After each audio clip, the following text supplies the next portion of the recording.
പ്രിയപ്പെട്ടവരെ, നമുക്ക് ഇന്ന് ചൊവ്വ എങ്ങനെ, എപ്രകാരം, എവിടെയൊക്കെ നിന്നാൽ എന്തെല്ലാം പ്രത്യേകതകളുണ്ട് എന്നുള്ള കാര്യത്തെക്കുറിച്ച് ചെറുതായി അറിയാം. ഇത്തരം എപ്പിസോഡുകൾ വളരെയധികം പ്രേക്ഷകർ ഇങ്ങനെ എടുക്കണം, ഇങ്ങനെ പറയണം, ഇത്തരം കാര്യങ്ങൾ ഞങ്ങൾക്ക് അറിയാൻ താല്പര്യമുണ്ട് എന്നെല്ലാം നിരന്തരം പറഞ്ഞുകൊണ്ടിരിക്കുന്നതിൻ്റെ പശ്ചാത്തലത്തിലാണ് ഇത് ചെയ്യുന്നത്. ഇപ്പോൾ നമ്മൾ സൂര്യനെയും ചന്ദ്രനെയും പറഞ്ഞു കഴിഞ്ഞു. ഇനി ചൊവ്വയാണ് പറയാൻ പോകുന്നത്. ചൊവ്വ എന്ന് പറഞ്ഞാൽ പലർക്കും ഭയമുള്ളൊരു കാര്യമാണ്. അങ്ങനെ ഭയക്കേണ്ട കാര്യമൊന്നും ചൊവ്വയോട് ഇല്ല. ചൊവ്വ വളരെ സുന്ദരനാണ്. ചൊവ്വയുടെ സ്വാധീനമുള്ള ആളുകളെല്ലാം സൗന്ദര്യമുള്ളവരും വളരെ പ്രായം അറിയാത്തവരും. ഇപ്പോൾ 30 വയസ്സുള്ള ആളാണെങ്കിൽ ഒരു 25 വയസ്സോ അല്ലെങ്കിൽ ഒരു 22 വയസ്സൊക്കെ തോന്നുന്നു. ഒരു 50 വയസ്സുള്ള ആളാണെങ്കിൽ ഒരു 40 വയസ്സോ തോന്നുന്നു. ചൊവ്വയുടെ സ്വാധീനം, രുചകയോഗം പോലത്തെ യോഗമൊക്കെ ഉണ്ടാവുക. അങ്ങനെ വന്നു കഴിഞ്ഞാൽ സാധാരണ ചൊവ്വയുടെ പ്രത്യേകത അതാണ്. അതിൻ്റെ നിറം തന്നെ ഒരു രക്തവർണ്ണമാണ്, ഓജസ്സുള്ള ഒരു നിറമാണ് ചൊവ്വയുടെ നിറം. പക്ഷെ ചൊവ്വയെ ഭയക്കുന്നു. കാരണം എന്ന് വെച്ചാൽ കല്യാണ കാര്യത്തിലെല്ലാം ചൊവ്വാദോഷം അതുപോലുള്ള കാര്യങ്ങളെല്ലാം പറഞ്ഞ് ഭീതിപ്പെടുത്തി നമ്മളെ ചൊവ്വയെ ഒരു ഭയക്കേണ്ട കഥാപാത്രമായിട്ടാണ് ചിത്രീകരിക്കുന്നത്. ചൊവ്വാദോഷം അങ്ങനെ ഇങ്ങനെ കല്യാണം മുടക്കും, അല്ലെങ്കിൽ വൈധവ്യം ഉണ്ടാക്കും, അല്ലെങ്കിൽ ഭാര്യാനാശം ഉണ്ടാക്കും, ഭർത്തൃനാശം ഉണ്ടാക്കും എന്നൊക്കെയുള്ള കാര്യങ്ങൾ ചൊവ്വയെക്കുറിച്ചുള്ള ആരോപണ രൂപത്തിൽ നമ്മുടെ ഇടയിലൊക്കെ പരക്കുന്നുണ്ട്. അതിന്റെ വസ്തുതകൾ ആ സമയത്ത് നമ്മൾ അന്വേഷിക്കുമ്പോൾ അറിയേണ്ടതാണ്. അത് ഇവിടെ പ്രസക്തിയുള്ള കാര്യമല്ല. എന്നിരുന്നാലും ചൊവ്വയെക്കുറിച്ചൊരു ഭയമുണ്ട്. പക്ഷെ ചൊവ്വ സുന്ദരനാണ്. കാരണം ചൊവ്വയുടെ ദൈവം സുബ്രഹ്മണ്യനും ഭഗവതിയുമാണ്. അതിൽ സുബ്രഹ്മണ്യനാണ് പ്രാധാന്യം. ചൊവ്വ എന്ന് വെച്ചാൽ കുജൻ സുബ്രഹ്മണ്യനാണ്. ഭഗവതിയുണ്ട്. ഈ സുബ്രഹ്മണ്യന്റെ ജനന സമയത്ത് ആ കുഞ്ഞിന്റെ സൗന്ദര്യം കണ്ടിട്ട് കാമദേവൻ ഒളിച്ചു ഓടിപ്പോയി എന്നുള്ള ഒരു കഥ പുരാണത്തിൽ പറയുന്നുണ്ട്. കാരണം അത്ര സുന്ദരനാണ്. ദൈവങ്ങളിൽ ഏറ്റവും സുന്ദരനാണ് സുബ്രഹ്മണ്യൻ. അപ്പൊ ആ സുബ്രഹ്മണ്യന്റെ സൗന്ദര്യത്തിന് കാരണം ഈ ചൊവ്വയുടെ ശക്തിയാണ്. ചൊവ്വയാണ് അവിടെ അയാളെ നിയന്ത്രിക്കുന്നത് തന്നെ എല്ലാ കാര്യത്തിലും. അപ്പൊ അതാണ് വിശാഖം നക്ഷത്രത്തിലാണ് സുബ്രഹ്മണ്യൻ ജനിച്ചത്. പൂയം നക്ഷത്രമല്ല. പൂയം നക്ഷത്രം എന്ന് പറയുന്നത് ദേവസേനാപതിയായിട്ട് സുബ്രഹ്മണ്യനെ അഭിഷേകം ചെയ്യുന്ന ദിവസമാണ്, അഭിഷിക്തനാകുന്ന ദിവസമാണ്. നമ്മുടെ നാട്ടിൽ ഇങ്ങനെയൊക്കെ തെറ്റിദ്ധരിച്ചിട്ടുണ്ട്. സുബ്രഹ്മണ്യ സ്വാമിയുടെ നാളാണ് പൂയം. പൂയമല്ല, വിശാഖം, വൈശാഖൻ എന്ന പേരൊക്കെ സുബ്രഹ്മണ്യനുണ്ട്. സൗന്ദര്യത്തിന്റെ മൂർത്തിഭാവമാണത്. അപ്പൊ ചൊവ്വ എന്ന് പറയുന്നത് സൗന്ദര്യത്തിന്റെ ഒരു പ്രതീകമാണ് എന്ന് പറഞ്ഞുകൊണ്ട് നമുക്ക് തുടങ്ങാം. ചൊവ്വ ഒരു ഗ്രഹമാണ്. സൂര്യനെയും ചന്ദ്രനെയും പോലെ ഒരു ഗ്രഹമാണ് ചൊവ്വ. ചൊവ്വയെ സംബന്ധിച്ചിടത്തോളം അത് ക്രൂരഗ്രഹമാണ്, സ്വാത്യഗ്രഹമല്ല, ശുഭഗ്രഹമല്ല. അത് പുരുഷനാണ്. അതിൻ്റെ പ്രതീകമാണ് ഞാൻ പറയുന്ന സുബ്രഹ്മണ്യനും ഭഗവതിയും. ചൊവ്വയ്ക്ക് ശത്രുക്കളും ബന്ധുക്കളും എല്ലാം ഉണ്ട്. ചൊവ്വയുടെ ശത്രു ബുധനാണ്.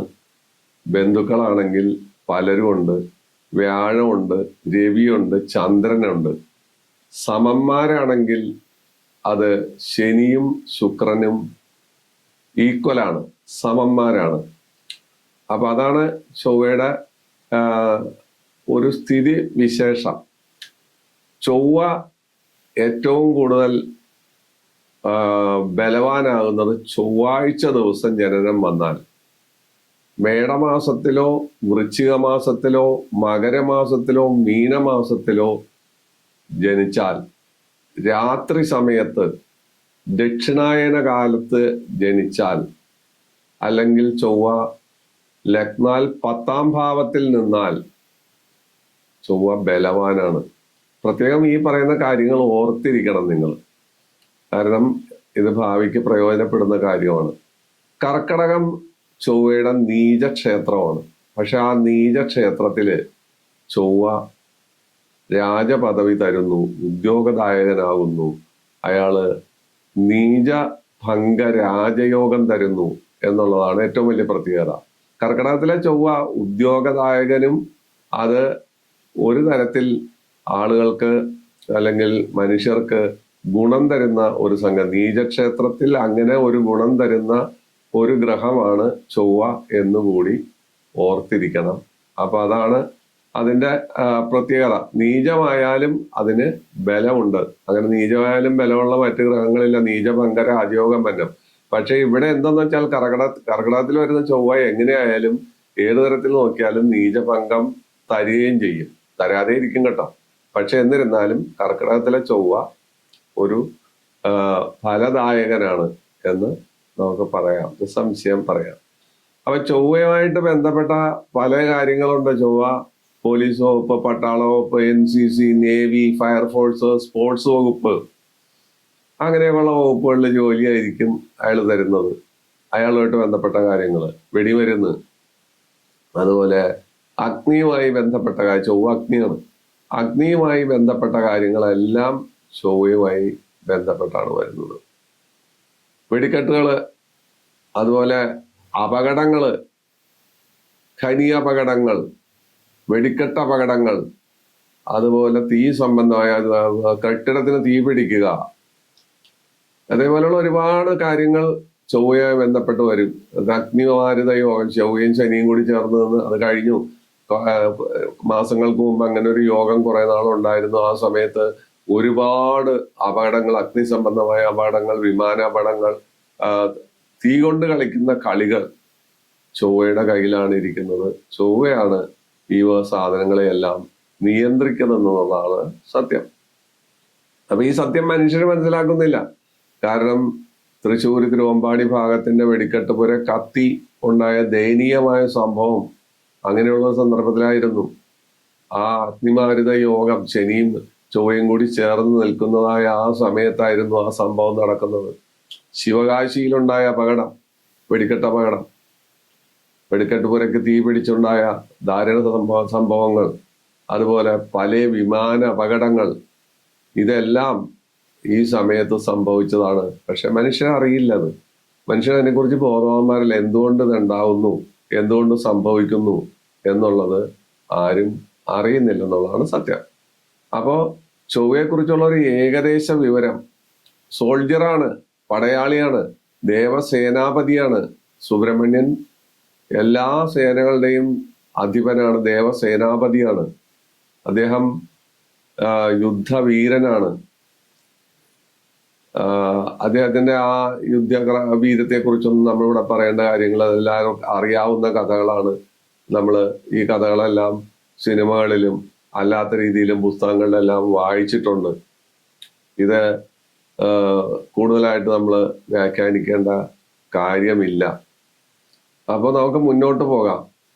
ചൊവ്വ ഓരോ രാശിയിലും നിന്നാലുള്ള പ്രത്യേകതകൾ എന്താണ്? മേടൻ രാശിയില് ചൊവ്വ നിൽക്കുന്നു എന്ന് വിചാരിക്കുക. അങ്ങനെയുള്ള ആളുകള് ധീരന്മാരും ഓജസ്സും നിത്യതാരുണ്യവും, അതുപോലെ പോലീസ്, പട്ടാള വകുപ്പിൽ ജോലിയുള്ള ആളുകളും ആയിരിക്കാനുള്ള സാധ്യത മറിച്ച് വരാം.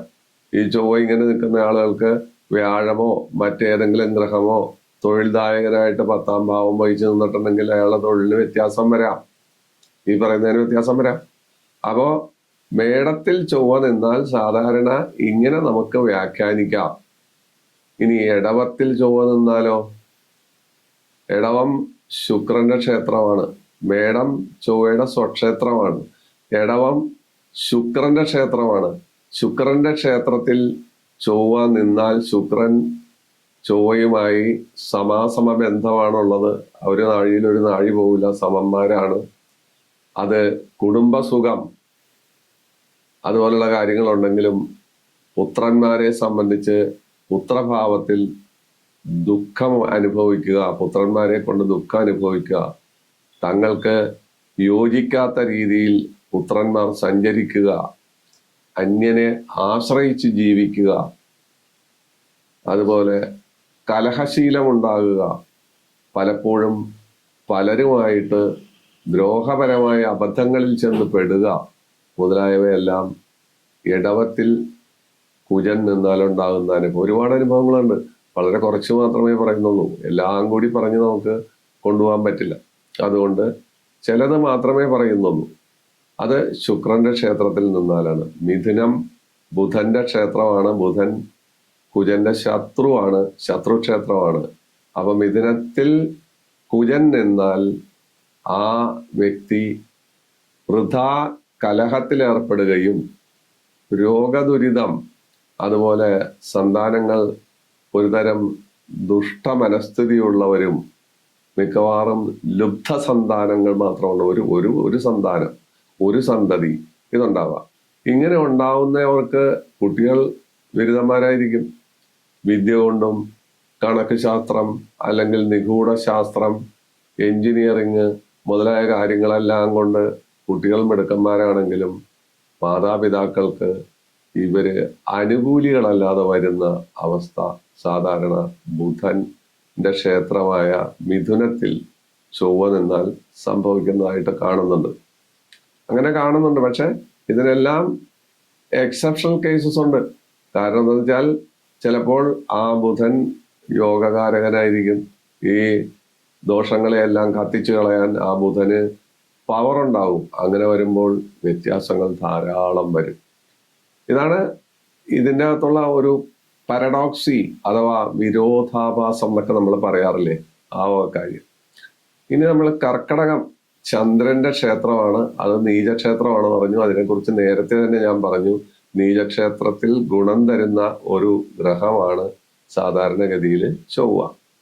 നീചനായി നിന്നാൽ പോലും നീചഭംഗം തന്നും അല്ലാതെയും ഗുണം തരുന്നു, ഉദ്യോഗദായകനാണെന്നൊക്കെ നമ്മൾ പറഞ്ഞു. എങ്കിലും കർക്കിടകത്തിലെ ചൊവ്വ അന്യാശ്രയം, മറ്റുള്ളവരെ ആശ്രയിച്ച് ജീവിക്കുക, അതുപോലെ ഭവനത്തിൽ കലഹം, ഭാര്യാഭർത്തൃ ബന്ധത്തിൽ അലോസരം, രോഗം, ദുരിതം, ദുർബുദ്ധി, ശത്രുക്കളെ കൊണ്ട് ശല്യം, അതുപോലെ നീച സ്വഭാവങ്ങൾ, ഒരുപാട് കാര്യങ്ങൾ കർക്കിടകത്തിലെ ചൊവ്വ കൊണ്ടുവരും. ചന്ദ്രനും ചൊവ്വയാണ്. ചന്ദ്രന്റെ ക്ഷേത്രമാണ് കർക്കിടകം.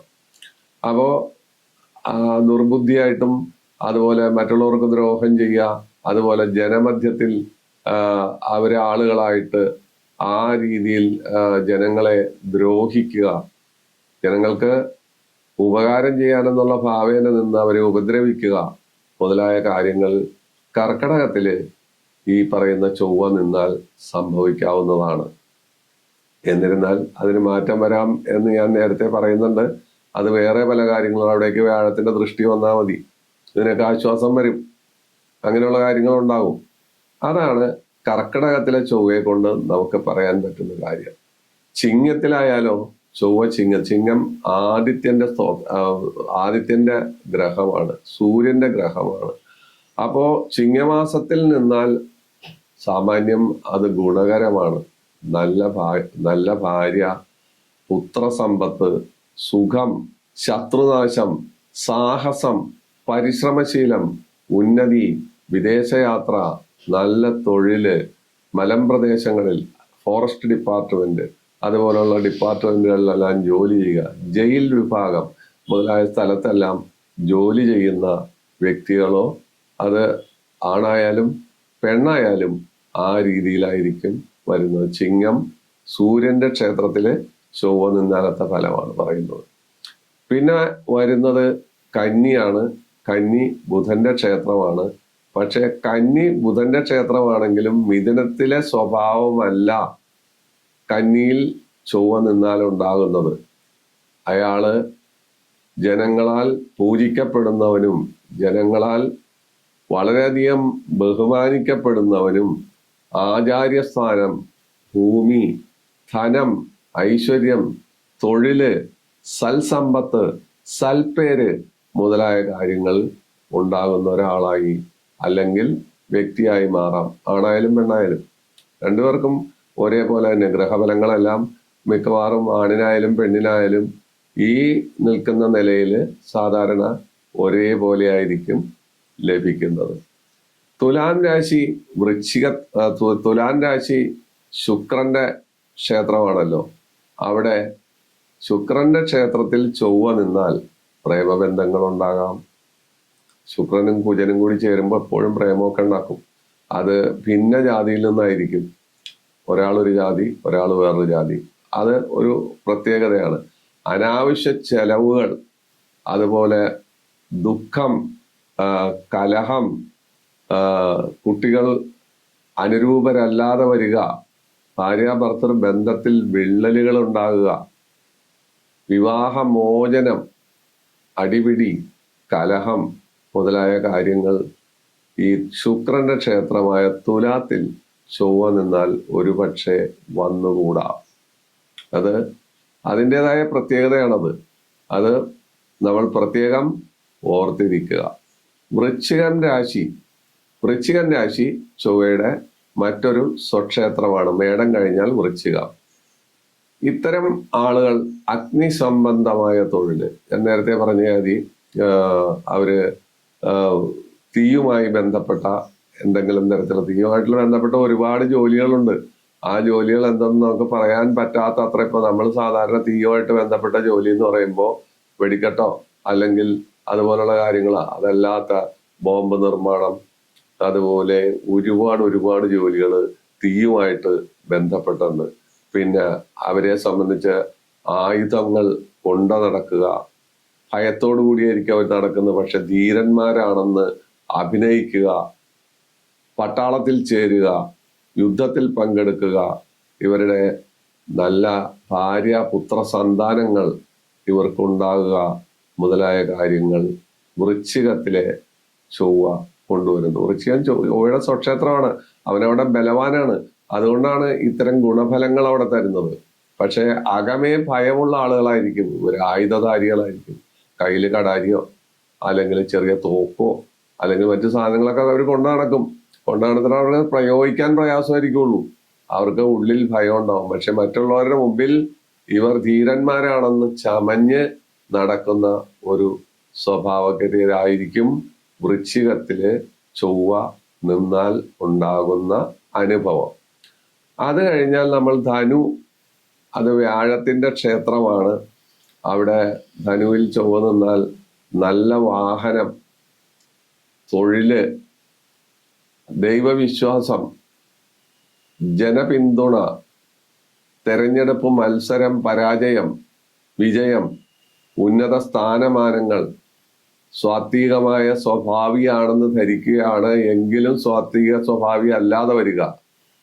അതാണ് എന്റെ പ്രത്യേകത. സ്വാത്വികനാണ് ഞാൻ എന്ന് സ്വയം നടിക്കുകയും പറഞ്ഞ് പ്രചരിപ്പിക്കുകയും ചെയ്യുമെങ്കിലും അകമേ സ്വാത്വികനല്ലാത്ത രീതിയിലെല്ലാം പെരുമാറുന്ന സ്വഭാവം, ശരീര സൗന്ദര്യം, നിത്യതാരുണ്യം, നല്ല സൗന്ദര്യം, ഇങ്ങനെ ഒരുപാട് ഗുണവിശേഷങ്ങളും അല്പസ്വല്പം അറിയാത്ത ദോഷ സ്വഭാവങ്ങളും ധനുവിൽ കുജൻ നിന്നാൽ സംഭവിക്കാറുണ്ട്. നമ്മൾ സാധാരണ ഇത് ഗവേഷണം നടത്തി വളരെയധികം കാര്യങ്ങൾ നോക്കിയിട്ടാണ് ഈ പറയുന്നത്. അനുഭവ സാക്ഷ്യമാണ് പലതും ഇതിന്റെ പിന്നിലുള്ളത്.